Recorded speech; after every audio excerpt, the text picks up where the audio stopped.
Welcome to Kick Him in the Head, a podcast that takes an inside look at the world of mixed martial arts, featuring interviews from some of the top fighters from South Africa and around the world, with a focus on the EFC and UFC promotions. I'm your host, Yao. Join us as we delve deep into the techniques, strategies, and mindsets of these world-class athletes, learning from their experiences and getting insights into what it takes to succeed in the toughest sport on earth. Welcome to everyone listening to the Kick Him in the Head podcast. And as always, we have an absolutely jam-packed MMA episode for you. Today, we are talking EFC 116 on August the 8th, 2024 at the World Sport Betting Arena it is now. And tonight, to help me rifle through all the chaos and all the madness that's going to be happening is my brother from the Fight Week show, Ola. Ola, how are you doing tonight, brother?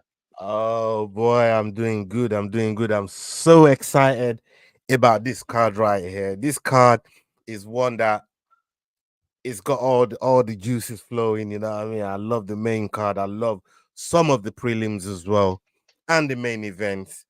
What's not to like about this card? And thank you for inviting me on the show once more. And yeah, let's talk. Let's talk about it, man. Let's break it down. Let's chop it up. I agree with you. What's there not to talk about? We have an absolutely fantastic fight card. As you can see there, we have all these fighters who look ready. We saw them at the presser on Monday, looking fired up. Our boy Luke Michael, ready as always. So to get straight into it, the fight that is happening, the main event of the night, is Yako Duplessis, Mr. 4-0, against the one and only Luke Young Gun Michael. And we saw Luke at the weigh-ins. He was absolutely fired up. I'm looking forward to this fight. Now, we're only going to do our predictions at the end of the show. So let's just talk. So, for the first portion, we're going to talk about the fights. Then, when we get to the odds, then we'll make our picks. So, how are you feeling about this fight, my brother? This very one here, it's I mean, Luke had a fight with JP Kruger. Shout out to JP Kruger, the former champion who's now vacated the title. It was a really good fight from both guys. Both guys made a case to win. Obviously, JP Kruger won. He won the fight. Um, but look, Michael didn't think that the fight could have been stopped a little bit earlier. I don't know if that's one of the reasons why, maybe some of the reasons why he got this rematch. I mean, not a rematch, but be put in for vacant title fight over here. So, but Luke Michael is somebody we know very well. Yako Duplessis, somebody we know very well, and we know how these two get down. These two they're gonna throw down, and yeah, look, I'm looking forward to this. These guys have they've done something incredible in the middleweight division, and it's now time that we see both of them throw down. So obviously, we had a chat with Yako Duplessis and Luke Michael. I think we'll just go into the stats in a second. From the energy that he's had, I think this is definitely going to be a fight that he's looking forward to. Like you said, he's 4-0. He was called out by JP Kruger ahead of the fight, ahead of JP Kruger's fight with Luke Michael, and now Luke is Mm. the one who's actually challenging him for the title. Now let's go into the stats. If we look at our the challenger, Yako Forno, as we said, he has no moniker, no nickname, which I think you and I should definitely give him one. He's on a current 8 fight winning streak, and he's obviously fighting out of Team CIT, which we've talked about extensively, training with Drickus, training with Coach Mornay Fisser, training with absolute killers and champions. I think I agree with you. I like him for this fight. Then we've obviously got Luke coming in 6-5 record, fighting out of Cape Town. Saw him at the presser, saw him at the face off at 115, and Luke is looking fired up. He's looking upset, as you said, with that previous decision. So Yeah, let's see what he can pull out in this 116. I think, like he said, he's here to smash. You know what he's going to do, and you can't stop it. JP Kruger yep. proved that. Mhm. But the difference in that fight was the fact that JP Kruger managed to stay conscious. Yeah, he weathered a lot of storm. Oh, bro, He he weathered. weathered. he weathered the storm. And look, that's what you do as fighters. This is the thing with when you're in combat sport and you see the way that these guys operate in the cage. The man's coming to take your head off. You're coming to take his head off, and it's whoever can stay alive the longest. You know what I mean? Before the ref gets in there, and Luke certainly thought that the ref should have stepped in there a lot quicker than he did. But sometimes we've seen it with Robbie Lola and Ben Askren, if you like. It's almost like Robbie Lola knocked out Ben Askren, then woke him back up before Askren put that bulldog choke on him, and then won the fight. We've seen it before, So things like this happen, man. You know, what I mean, it's combat sport. Anything can happen, man. I'm looking forward to this one. I'm looking forward to this one. Submission grappler versus Yako, who's then more of a stand-up fighter. It's going to be a good fight.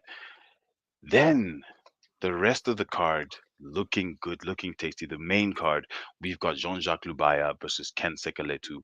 We've got our boy Shadrach Blambi Insua versus Mm. Kulikani Hlongwa, and Sibusisi Sobendle versus Ruavan the Beer.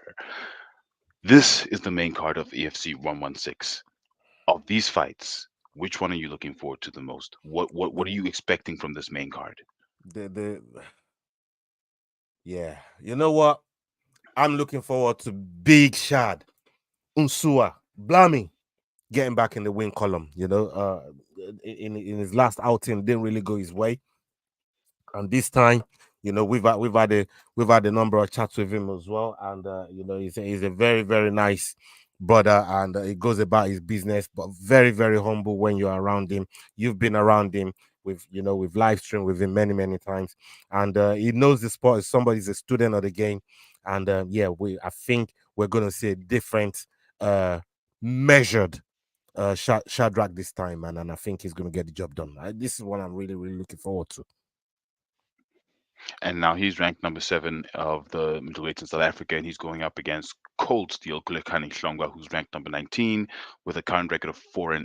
So yes, I agree with you. I'm looking forward to hopefully seeing him getting back into the win column. Kulekani is a great fighter, and as Shad has said as well, he's a great guy. But yeah, these boys are going to be throwing some serious bombs. Like I can't wait to see these bombs flying. Honestly, like Mhm. Kulekani and Shad, big bombs all night long. And just to highlight the other two fights, Jean-Jacques Lubaya versus Ken Sekeletu is going to be another scorcher because these two guys are they're skilled, highly skilled fighters. Jean-Jacques is coming in at 9-0, 9-0, undefeated, but only one fight in the EFC. Whereas you've got Ken Sekeletu, who's currently on 4-0, but all 4 fights in the EFC. So the question is, which one is more experienced at the highest level? And I think that's why for me that fight is the one to watch. As the announcer of champions always says, somebody's O has got to go. Let's get it. Let's go. And then obviously we've got Bigger Sibusisi Hotso. Sombende, we got Khoto Pilau Marobo. Yeah. Then we've got Sibusisi Sombende coming up against Rovan de Beer. Now that's experience versus hunger. Sibusisi obviously lost in his last outing at EFC 115. He's back again for another fight. And we've got Rovan who hasn't fought in a while. He previously had a shoulder injury, but now he's also back to say, listen, I fought against the Nick Quendes. I fought against the best in the world. I should still be fighting against the best. So I am willing to be the gatekeeper to get myself to fight against the best. So Mm. there are stakes in all the fights here. So for me, this main card is really it's definitely working. Shout out Leroy graphics. You can holler at Kanye, and well, a little bit from me, but mostly Kanye. She sorted out the graphics. Thank you, Leroy, in the Yeah, man. chats. What Shout you out got Rosie. You got Kanye working now. Yeah, Kanye's now she's putting in the work now. Yeah. Okay, Yeah, okay, she's that's putting in the good, work man. now. She's putting in the work. All right. So So you'll be so hearing we from got her. yeah, so we got like a Kanye is like the Leroy of the Fight Week show, right? Like she be doing the work in the back. Oh, wicked! Salute to you, Kanye, man. Big up all the work that you do. You know what I mean? And we look forward to more of your work. Big up yourself. Salute. Big ups. Now, the rest of the card in terms of the prelims, you have a few fights on the prelims. I'm not going to go into too much depth on these ones, except for the fact that everyone here has really bad mugshot looking photos. Like these, I'll be honest, I pulled half of these off the internet. Um, I mean, we've got Ngwan Twini versus Uh, Teboho, M16 and Tene. That's going to be a good fight. And Tene got a head kick win, I think, two EFCs ago. Great fighter. He was losing that fight and just head kick out of nowhere. So I'm looking forward to seeing him again. JT uh, Botha out of Team CIT. Then we've got Tepo Majuba, also a great fighter. But the other fighter I want to point out is Alistair Kunene. So I know Alistair from the EFC events, and we always have great chats. He lost his first fight in the EFC, yeah, but he came back stronger. If we see how he came back in his second fight, if you look at his amateur career, this is going to be a good fight. This is him going to be staking his name to say, listen, I am here in the EFC. I am one of the best professionals you have at lightweight. So let's fight featherweight. So I'm looking forward to this prelims card as well. I'm not sure if you know any yeah. of the fighters on here, if you're looking forward to any of these fights, Ola. Um, yeah, Kunene Sharpa and Bota as well, like you mentioned earlier on, training out at CIT. Those guys at CIT, especially with somebody like Bota, who's very very experienced in the hex. You know, he's been around a minute. Um, Also, Shepo Majuba is another one that I'm actually looking forward to his fights here. He's coming off a loss, but it's like one and one coming off a loss. It's another one that really does need to turn it around in next fight in this fight that's coming up, and I think he needs that win, really really badly. Um, and I would say Teboho and Tene, Teboho and Tene. Uh, M16. yeah, man, very decent amateur career, coming into pro, and again he's coming off a win and he's looking at that streak to carry on, his momentum, if you like. So all these guys that are on the prelims, they need to start fighting to make a name and make a stake to get on the main card for the next pay-per-view that's coming up, because they're now starting to signal UFC Africa. These guys need to get their acts together if they really want to get on one of those illustrious cards that could be landing in Africa somewhere near you, especially you, Yao. Yeah, because they are starting to Yes. talk about South Africa now, man. Yes. You know what I mean? So it could be You know, landing somewhere near you, brother. Big up. when the more you think about it, if he said UFC Africa is going to happen, there is no other country on the continent that has the capability. South No, Africa has hosted I said that from day Soccer one. World Cup, Yeah. Commonwealth Games, you name it. We're ready to also take on UFC, which would be the first in Africa. So I'm very excited. I know, like you said, it will be most likely like just to my back door, like just over here somewhere. Not at the World Sport Betting Arena, but definitely close enough for me to go. And No, I'm really it's looking fine. forward to that one. It's definitely, I live way further away than where that places you just mentioned, but so you're gonna be our eyes and ears over there, brother. You know what I mean, when the time drops. Hopefully, in the UK, yeah, by that time. You know what I I mean? think at when we're done with the prediction, I just want to have a quick chat with you about UFC Africa, your thoughts, and what we think will actually happen and how it will go. But I think let's get back to these predictions Okay. tonight. Yeah, let's do it. Now that's the card. That's the whole card, right? We've seen the fights that are there, and now we are going to look at the odds. What do the odd makers think of the fights we've just looked at? Now we've got our opinions. Like I said, I've seen some of these guys fight. I know some of these guys personally, but the odds are the odds. The odds are looked at by those who at least think they know what's probably going to happen in the fight. So, Yeah. of the odds you see, what interests you? And then we'll go into the odds that I've picked out that I think people should look at that are good odds on the fights. And it looks like we are getting news that JP Bota could possibly be out of the fight in the chat. Big up, I'm a Shadow Phantom. Salute to you. He's just put in there that JT Bota is possibly out of the fight, but we'll do a prediction for it anyways. And as you pointed out there, Jean Jacques Lubaya and Sylvester Chifumbu. Those two are out of the fight as well, so those two wouldn't be fighting. Um, so yeah, I think yeah, Lubaya got a replacement, right? Yeah, Ken Sekeletu Yeah, is the. Lubaya, Wait, you yeah, said yeah, he got a replacement. yeah, versus Ken So it's Sekeletu. Yes, yes, yes. Chifumbu injury. I think shin injury or something like that. Yeah, he's got Yeah, a he replacement. mentioned his injury just before the presser because his injury was in the EFC Engaged episode that was released last week. So yeah, Mhm. he's been out for a while, and now he's going up against Ken Sekeletu, um, takeover, part of the Humphrey Mulenga crew fighting out of Ulemu in Zambia. Yeah, man, So, the Zambia boys. Goddamn, oh, tough, those Zambia boys. tough motherfuckers, bro. Tough motherfuckers. And we actually have an interview coming up with Ken probably tomorrow that we did with him at EFC115. So anyone listening, look out for that. We do have a chat with Ken Sekeletu, finding out about how he found his last fight because he did fight at 115 as well, and now he's taking the short notice fight for 116. And guys who love to fight, those are the guys who are my favorite fighters. Guys who love Mm, to fight.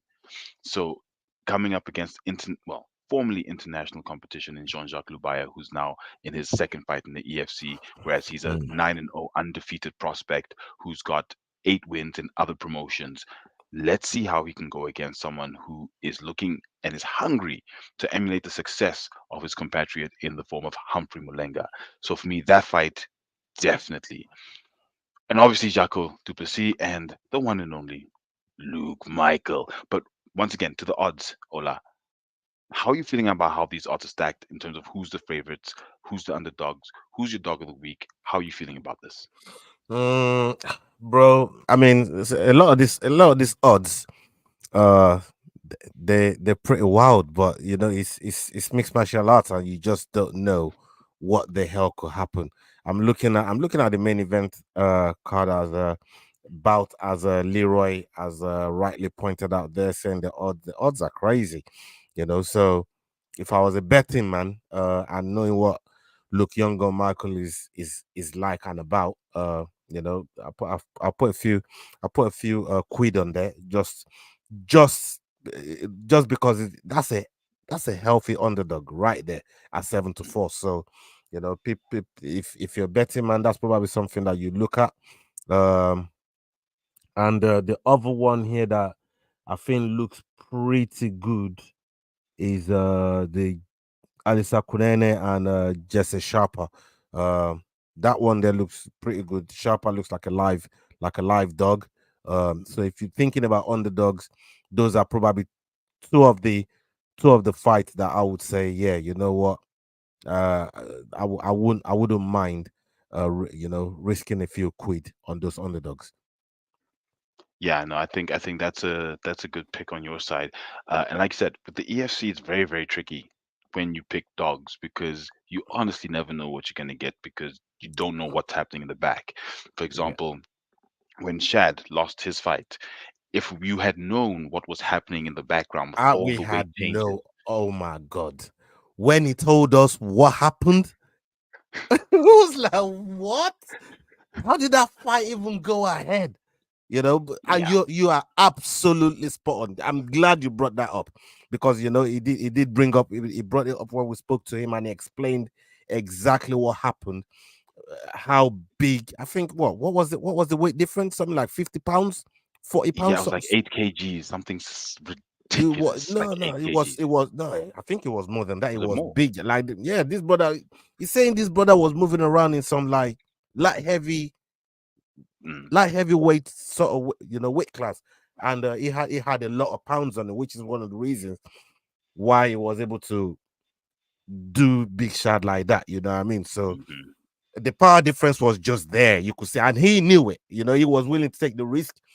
He knew it going into the fight, that if I get touched by this guy, it's going to be 9-9. And that's what ended up happening.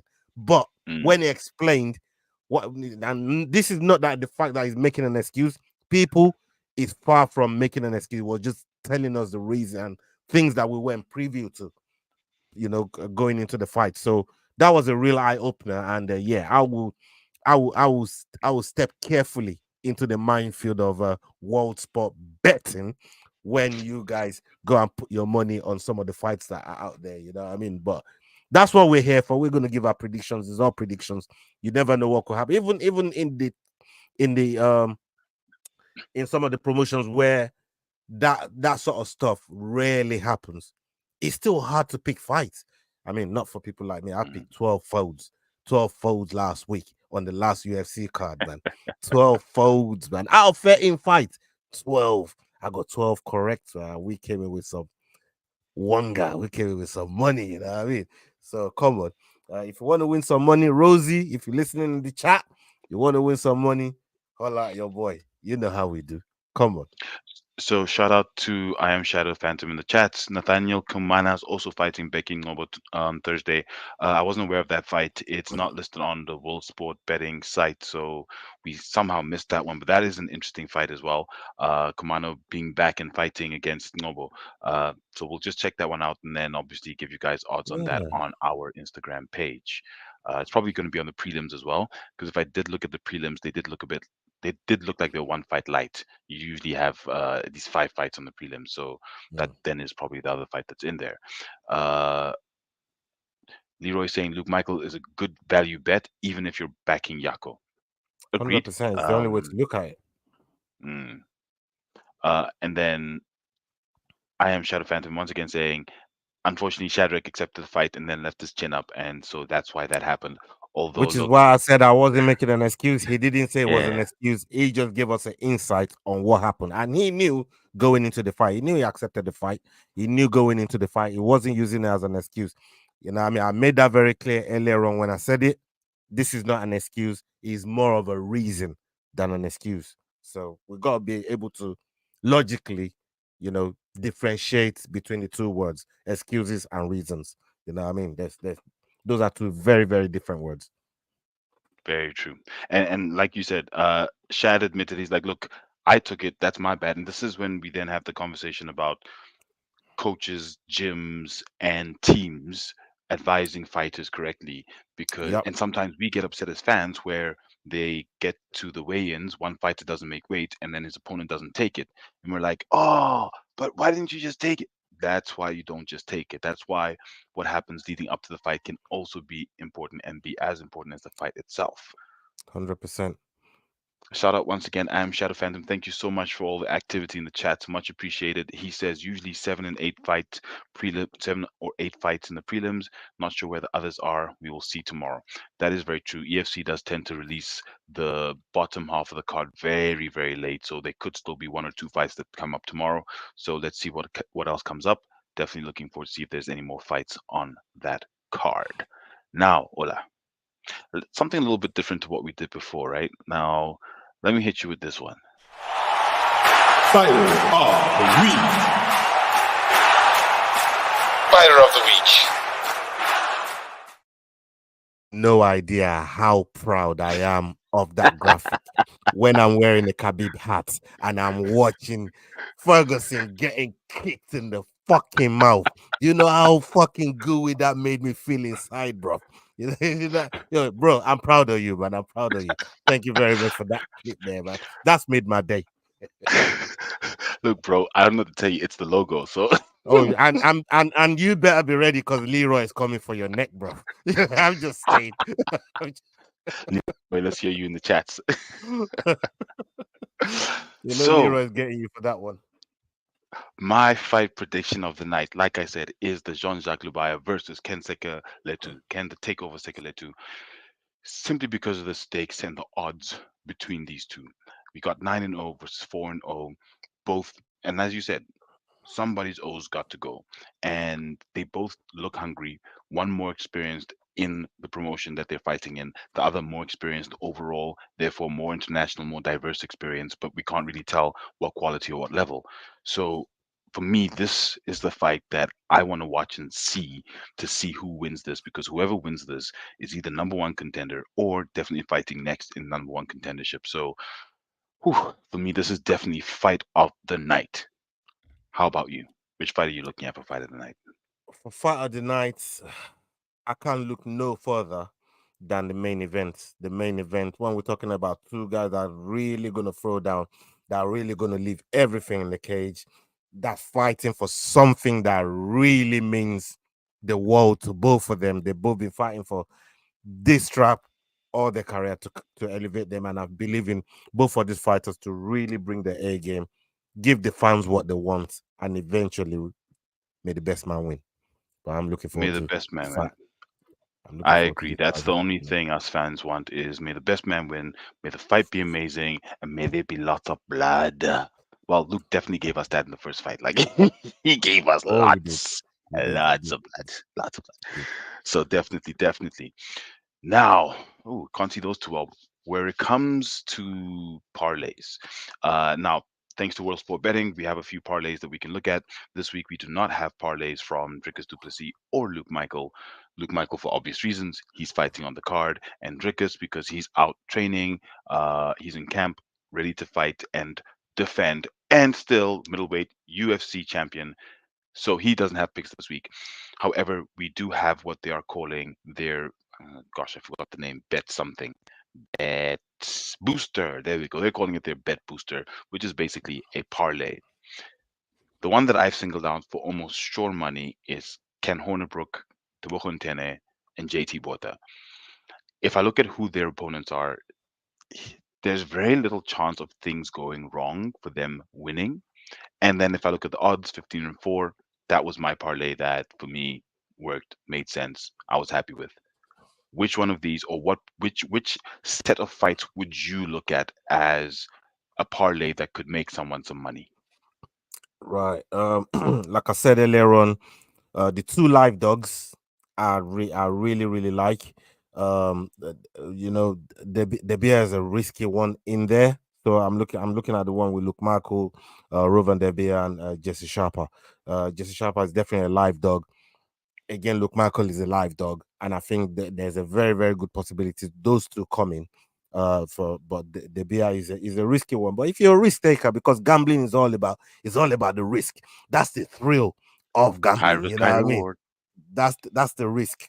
And if you back the beer, you could be rolling out with a nice 15-4 sort of odds there. So guys, it's nice to put the money in early because once they're getting nearer to the live show, the odds start to change because more money starts to get put on these fighters, and you might not get the same odds again. So grab the odds early while it's still there, people.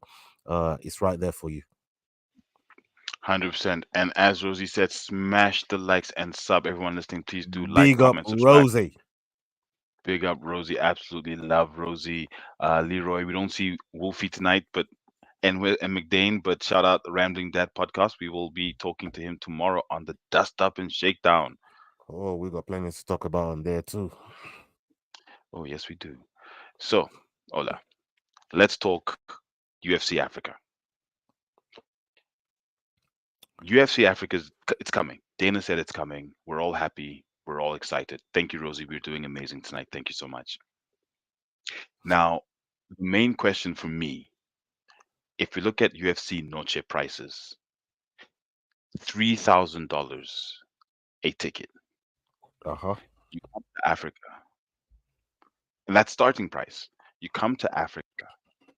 What's the affordability on a ticket in this current economic situation, very specifically South Africa? If I look at if I look at the country right now, if I look at the cost of living crisis, riots they had in Nigeria, if we look at just generally what's happening internationally economically, not just in South Africa, is it or how will it be financially viable for the UFC to host UFC Africa in Africa?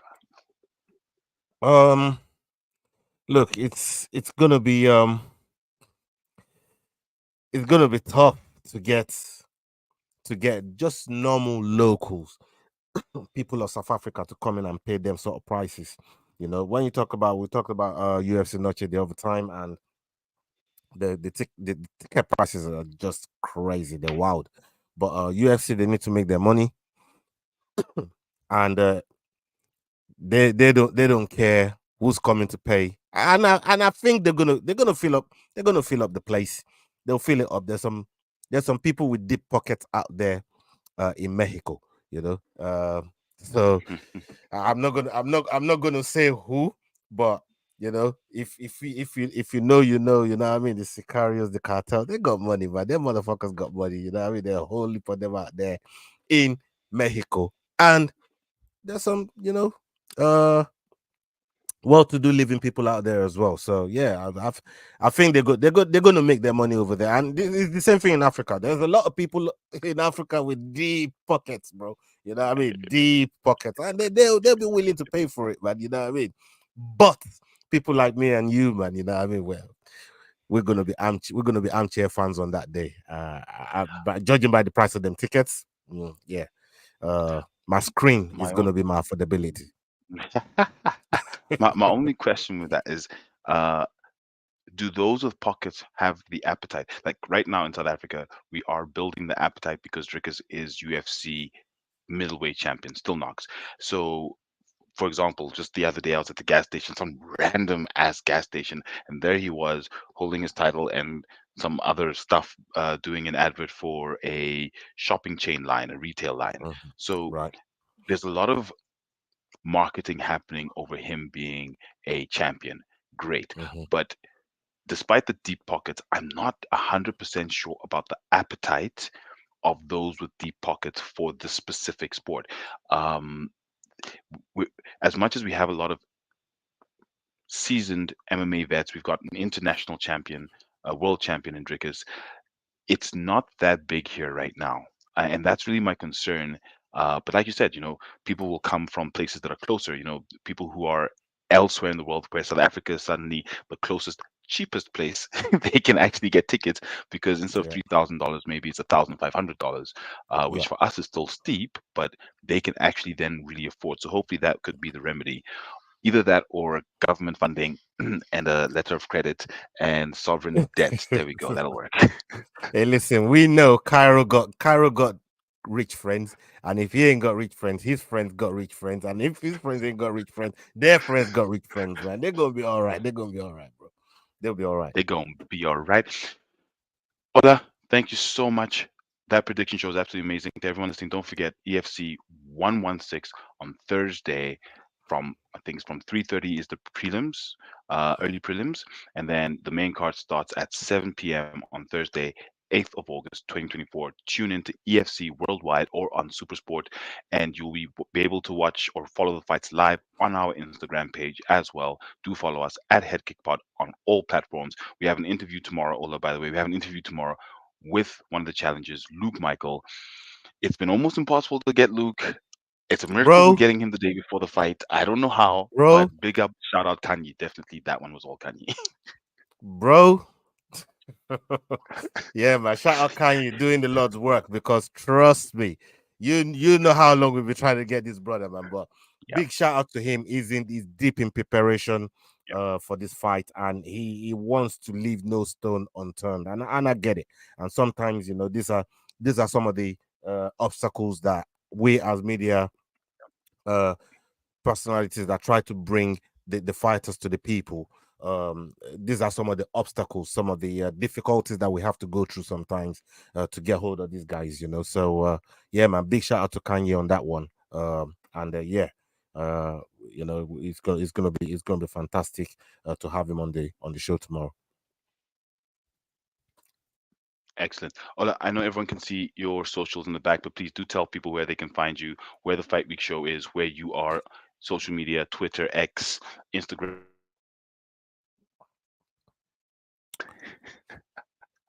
Yes, people. You can find us on Twitter. The Fight Week show on YouTube. You find us on Spotify. We're everywhere, man. You know what I mean? Yeah, just type in the Fight Week show. You can't miss it. You find us, the Fight Week show. Absolutely amazing. Ola, until next time, until we speak again tomorrow, don't forget to Kick him in the head. Big. I love how loud you go because the mic always cuts out. Salute. Big love.